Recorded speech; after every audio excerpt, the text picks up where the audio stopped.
One plus company के CEO पीट लाउ की मुश्किलें बढ़ती हुई नजर आ रही है। ताइवान पुलिस ने उनके खिलाफ गिरफ्तारी वारंट जारी किया है।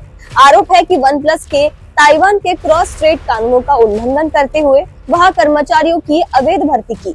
शिलिंग जिला न्यायालय के अनुसार कंपनी ने ताइवान में 70 से अधिक इंजीनियरों की गैर कानूनी नियुक्ति की है।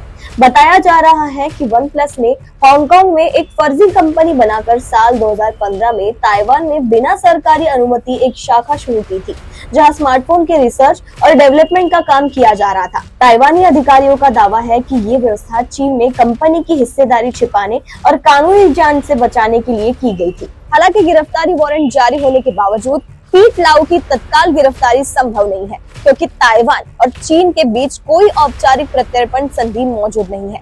फिलहाल इस मामले की जांच जारी है और इस पर सभी की नजरें बनी हुई है। ऐसे ही अपडेट्स मैं साक्षी आपके लिए लेकर आती रहूंगी। तब तक देखते रहिए देशोन्नति। नमस्कार।